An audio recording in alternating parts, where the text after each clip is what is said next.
What is going on? Metal from Metal Universe, I'm PJ Steven. I'm here with Dino Sex from the Murder Junkies, playing here tonight at the Sparrow here at Charleston, South Carolina. Really excited to see you guys. How's the tour been going so far, dude? It's been going great. It's been going great so far? How far are you guys into it? Not very far, right? Oh, we're 3 weeks into it and you only have a week left. You only have a week left? I feel like you guys were doing a lot of dates, though. Or are you doing like 2 legs of the tour or anything? No, we started June 4th and we're booked till July 1st. July 1st. All right. Well, hell yeah, man. I appreciate you guys taking the time to stop here in Charleston. You know, our punk scene is pretty good, but we don't get, well, we get decent acts, but I mean, the Murder Junkies, man, that's a legendary fucking act, man. That's badass. So you guys, Thank you. Yes, sir, man. You guys ready for tonight? Yes. All right, cool, man. How long have you actually been with the Murder Junkies? Since the beginning, right? Since the beginning, 30 years. 30 fucking years, and we're on the 30th anniversary, huh? That's awesome. That is really cool. Listen, I'm interviewing Murrow Allen a little bit later, just kind of like just you and I are doing face to face. Anything I should look out for? Anything that I should worry about? No, Gigi was the monster of the band. Pee just sings. Right. Pee Duvet just sings. He just sings? Okay. What about Murrow Allen though? Should I worry about anything with him when I'm interviewing him? No, he's a nice guy. Yeah, he seems like all you guys seem like really nice dudes, which again, I can't wait to see you guys. That's we're here at the Sparrow, like I said, one more time with the Sparrow, with Hail by Astronauts, Soda City Riot, and of course the Murder Junkies. It's going to be a hell of a show, and I want to thank you, Dino, for you know, taking the time to do this interview real quick. I am going to be buying a fucking, I am going to be buying a fucking drumstick because I think that's a legendary fucking act, my man. So I'm going to be giving you some money for a drumstick. Dino Sex, the drummer for Murder Junkies. Thank you very much, my man. What is up, Metal from Metal Universe? I'm PJ Steven. I'm here with Murrow Allen from the Murder Junkies, bass player for the Murder Junkies, down here at the Sparrow, playing a show with Soda City Riot and Hail by Astronauts. I'm so excited for this fucking show. I've been waiting for the show since, what, the beginning of this year, I think. Can I get a line of that? Yeah, whatever. I'm just high on life, guy. That's good. No, seriously, I mean, you guys are a big deal in punk history, I would say. And I mean, I know sometimes it doesn't feel that way because you guys are just dudes, you know. But but you guys, the thing that you do is awesome. It's so cool. And I'm a big fan of PP. I'm a big fan of Dino. I just got an interview with Dino a second ago, which that'll be on the same video. But we're gonna get right into it. I want to talk about the history of the Murder Junkies. Where did it first come to be? History? We gotta go back that far. Just tell me who. Well, I mean, we started in like 1990. When Gigi went to prison. Gigi got arrested in 1989. Right. I was still living in Boston. And I thought that the only way that we would ever get a real band together would be, I moved to New York while he was in prison and put a band together, and that's what happened. I moved to New York. I knew this fucking douchebag named Chicken John, okay, who, you know, toured with us one time. The only good thing he ever did was introduce us to Dino. And he introduced us to Dino, and the Murder Junkies started rehearsing. Okay. You were rehearsing without you? Okay. Gigi was in prison while we were rehearsing. And in 91, when he got out of prison, we started touring. Okay. Hell yeah. Kind of the beginning. Yeah, I get you. So, did Gigi have a couple songs written in prison when he came out that you introduced on records, or? No, well, 91, you know, we were just a new band. So, right. You know, we didn't figure we'd be any more than just one of Gigi's bands that he played with, you know, here and there. Yeah. So there was really no talk of doing a record at that point. We were just basically doing the same stuff that Gigi had been doing for years. Right. And then after we did we did 2 tours in 91, and another tour in 92, and that's when Gigi got arrested again. And then he went back to prison. And that's when we decided that, well, okay, we should write some music. Right. While he's in prison, he was going to go back. He went into Max Out, you know, his final year. And while he was in for the last year, we started writing music. Because he was there for 3 years, He right? started writing lyrics. Right, okay, that makes sense. So in 93, when he got out of prison, the first thing he did was come to New York. And we went in the studio, recorded it, and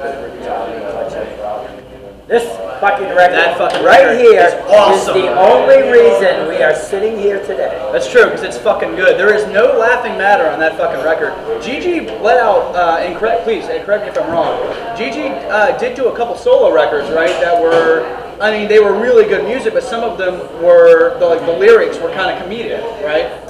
Yeah. This was balls to the fucking wall. This was, 3 years in prison. I'm pissed off at the world. Yeah, which is that's fucking great.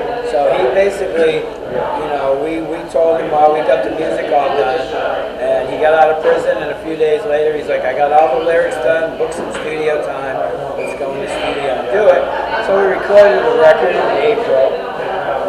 We started touring in May. Gigi was dead in June, right? And this didn't even come out until like September. Really? I did not know that didn't come out. So we had no plan. Gigi died. We were like, the band's over, no more, merge, whatever. But it was already recorded. This was recorded, and when it came out, everybody loved it, and everybody was like, oh, you guys should continue. And that's when all the bullshit came down for about 15 years before we finally found the band we got today. So let's talk about a little bit of your personal influences when it came to creating music. Were you always a punk fan, or did you start with classic rock, or even metal?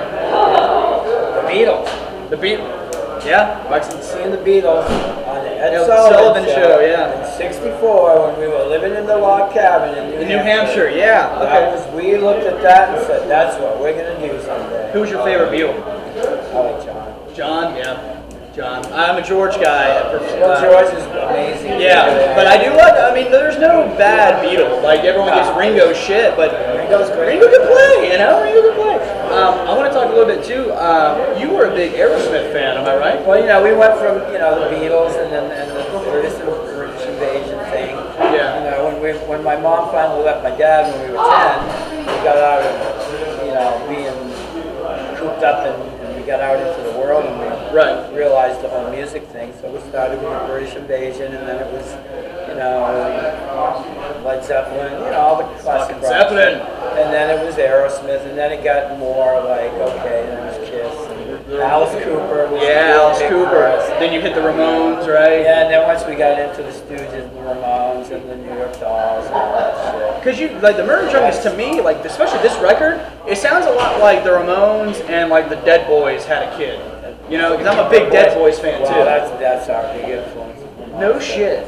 That's awesome. That gets my dick hard when I can kind of pick that up. Very cool, man. Very cool. I want to ask, it's one of the things I try to do on this show is I try to bridge that gap between, punk and heavy metal, because at the end of the day, is there really a difference? Back in the day, I'm talking, late 70s when Misfits was formed and all this, it was weird to see a metalhead at a punk show and vice versa. And there's even stories of people getting beat up for it. Do you think that is something, looking back on it, that was necessary? Or do you think there was some sort of blurred line that just, for some reason, punk heads could be punk heads and metal heads couldn't be punk heads? I never got it. I'm not into metal. Yeah. I have no clue. I really don't pay attention to anything I'm not into. I can agree to that. Sure. I really, nowadays, I don't even listen to anything new. I hardly listen to the same shit I've been listening to for That's kind of all I do. I don't listen. I'm only 24, but I don't listen to new shit, man. There's nothing new out there that excites me. Agreed. I can agree to that. I want to play, while we're getting on the topic, I want to play a quick game called Bullshit or Truth. Basically, truth or dare. Or basically, true or false, excuse me. These are stories that I've read, seen, heard from. Oh boy. Blah blah blah. I just want to. Bullshit. I can listen. I can look them up on the fucking internet all day, but I don't trust the internet. I want to hear it from the source. So I'm gonna give you a couple things that I've heard that I just want to know if they're true or false. That's all. The first one: is it true that you actually paint with your own shit? That's true. That's fucking cool. Do you really? That's fucking cool. So if I got you to paint a shit painting of Metal for Metal, you do it? Well, I can't. I'm not really very good. Well, I'd still buy it. I got Metal for Metal, yeah. Oh, yeah. That is true. That's awesome. Going back to, we're going to stay on the top of the shit for a second. Is it true that for a while you sold G.G. Allen's freeze-dried food? That's not true. I didn't think that was true. Most of these I think are not true, but I have to ask. I didn't think that was true. Next one, is it true that one concert, I believe it was 92 at this time, that I've heard there was one time that G.G. Allen found a dead cat and fucked it on stage? That would have been 1989. 89, okay. At Romantic Connecticut. And that was a thing. Fucking A, fucking A. That's fucking cool, man. That's fucking cool. Next one. Is it true that you one time hired a psychic to try to communicate with Gigi? That's bullshit, right? I don't believe in psychics. Exactly. And I was like, there's gotta be. That's gotta be bullshit. That's gotta be bullshit. One more for you. And I kind of hope that this one is. I kind of hope that this one is true. Is it true that you and Gigi were once at a time talking about recording an acoustic record? No. Did Gigi used to play acoustic every now and again, like during sets, or no? Not during sets. Okay. Is it okay? I actually have one more that I thought. And yeah, we did give each other hand jobs too. Well, that's fine. I mean, well, here in the South, I mean, we might as well get that one out. Yeah, that one is true. Is it? That's awesome. Is it true that right when you guys were signed to a record deal, G.G. Allen pissed on the record producer? Oh, wait a minute. He pissed on Gerard Causaway at a show. Yeah, okay. Was he the one that was... from Homestead, but okay. It wasn't because they signed okay. No, I knew it wasn't because of that. He just did it? Yeah, he pissed on him at the Wismar Lounge. Yeah. We're going to start wrapping it up here pretty soon because I know Merlin's got shit to do, and I don't want to bug him anymore, but I really appreciate you taking the time to do this. I want to ask Bobby Steele, the legs guitars for the Misfits. He once quoted that Misfits in the late 70s were so horror punk that even G.G. Allen would be afraid to go to one of their shows.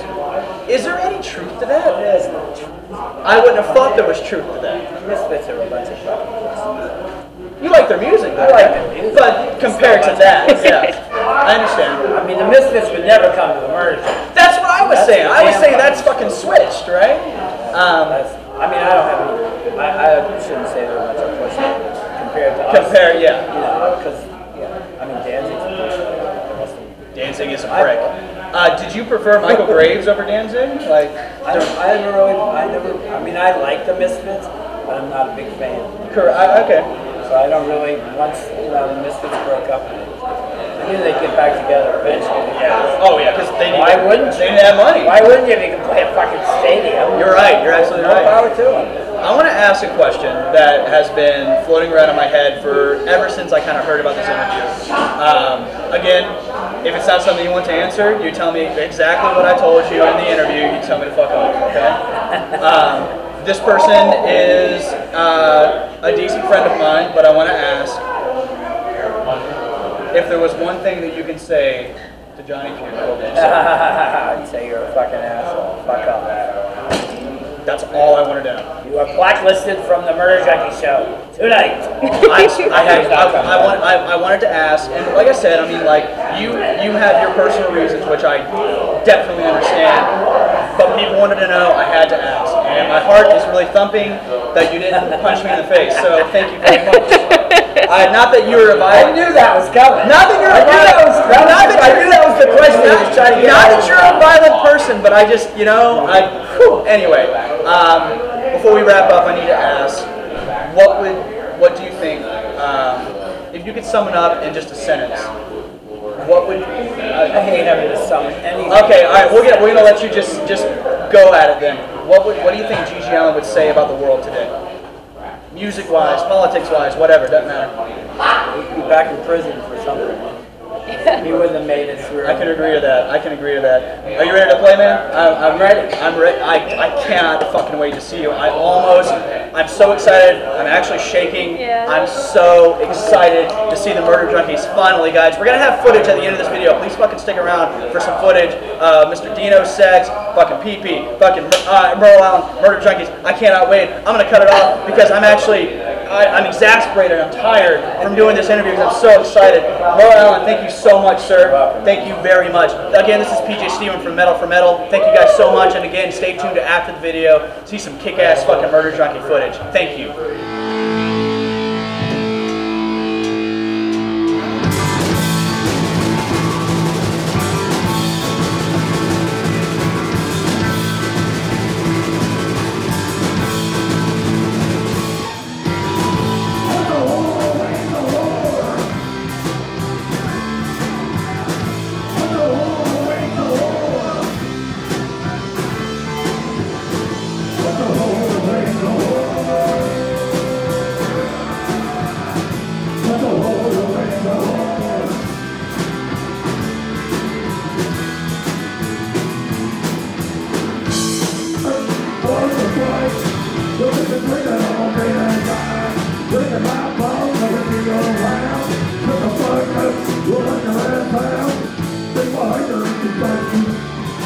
I give a fuck, I just work all week.